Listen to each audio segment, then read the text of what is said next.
Assalamualaikum warahmatullahi wabarakatuh.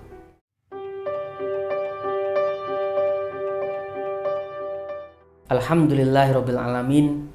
Nahmaduhu wa nasta'inuhu wa nastaghfiruh wa na'udzu billahi min syururi anfusina wa min sayyiati a'malina. May yahdihillahu fala mudhillalah wa may yudlilhu fala hadiyalah. Asyhadu alla ilaha illallah wahdahu la syarikalah wa asyhadu anna Muhammadan abduhu wa rasuluh. Allahumma shalli ala Muhammad wa ala ali Muhammad. Sahabat Muara Islam yang dirahmati Allah, semoga sahabat semua senantiasa dalam keadaan sehat, dilimpahi rizki yang halal dan barokah, dalam keadaan beriman, dan dalam rahmat dan lindungan Allah subhanahu wa ta'ala. Amin amin ya rabbal alamin. Sahabat Muara Islam yang dirahmati Allah, membaca Al-Quran merupakan ibadah yang mempunyai banyak keutamaan bagi seorang hamba.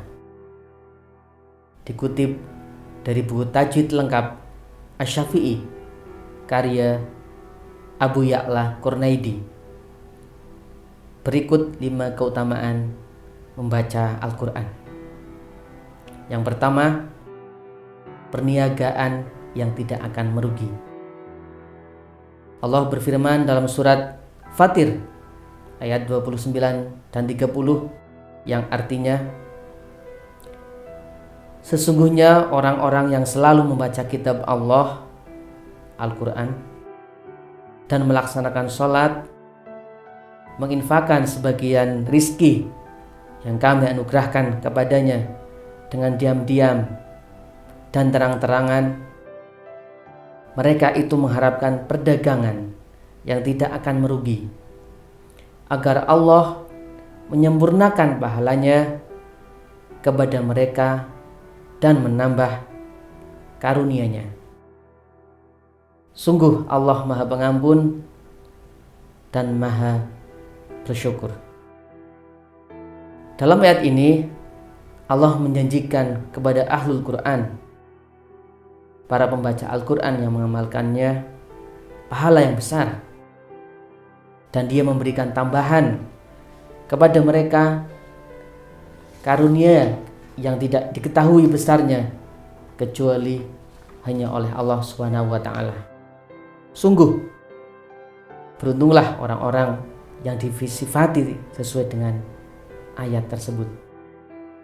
Terkait dengannya, Imam Qatadah rahimahullah, sebagaimana dikutip dari tafsir karya Imam Ibnu Katsir, berkata, Mutarif jika membaca ayat ini berkata, ini adalah ayat para qori.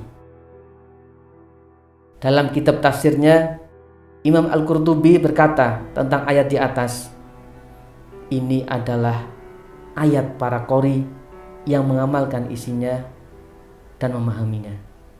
Keutamaan yang kedua adalah memperoleh pahala yang banyak. Ibnu Mas'ud radhiyallahu anhu berkata bahwa Rasulullah shallallahu alaihi wasallam bersabda, yang artinya, barang siapa yang membaca satu huruf dari Al-Quran, maka baginya satu pahala, dan satu pahala itu dilipat gandakan menjadi 10 pahala. Aku tidak mengatakan alif lam satu huruf, tetapi alif satu huruf, lam satu huruf, dan mim satu huruf. Hadis riwayat At-Tirmidzi. Keutamaan yang ketiga adalah mendapat syafaat pada hari kiamat. Rasulullah Shallallahu Alaihi Wasallam bersabda, Iqra'ul Quran, fa innahu ya'ti yaumul qiyamah syafi'an li ashabihi, yang artinya, bacalah Al-Quran, sesungguhnya ia pada hari kiamat akan datang memberi syafaat kepada pembacanya.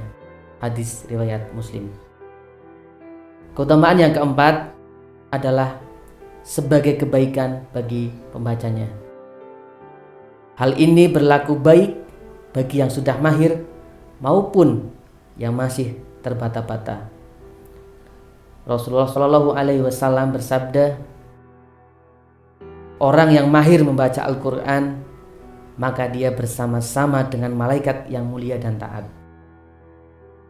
Sedangkan yang membacanya dengan terbata-bata dan merasakan kesulitan, maka baginya 2 pahala. Hadis riwayat Muslim. Keutamaan yang kelima adalah pencapaian yang lebih baik dari harta dunia. Dari Uqbah bin Amir radhiyallahu anhu berkata, Rasulullah Shallallahu Alaihi Wasallam keluar dan kami berada di Sufah pada saat itu. Lalu kemudian beliau bersabda, siapa di antara kalian yang suka setiap hari pergi ke lembah Butan dan lembah Akik, kemudian pulang membawa 2 unta yang gemuk tanpa berbuat dosa dan tanpa memutuskan hubungan silaturahim? Kami menjawab, wahai Rasulullah, kami menginginkan hal tersebut. Beliau bersabda, tidakkah salah satu di antara kalian pergi ke masjid, kemudian mempelajari atau membaca 2 ayat dari kitabullah, sebab hal itu lebih baik baginya daripada mendapatkan 2 unta. 3 ayat lebih baik dari 3 unta. 4 ayat lebih baik dari 4 unta. Dan dari sekian jumlah ayat, maka itu lebih baik daripada sekian jumlah unta. Hadis riwayat Muslim dan Ibnu Hibban. Al-Quran merupakan kalamullah yang memiliki sifat-sifat yang agung. Maka seorang hamba yang ingin mendapatkan anugerah besar dari Allah Subhanahu wa taala sudah seharusnya menghabiskan umurnya dengan membaca, mempelajari, serta mengamalkan kandungannya. Akhir kalam, Assalamualaikum warahmatullahi wabarakatuh.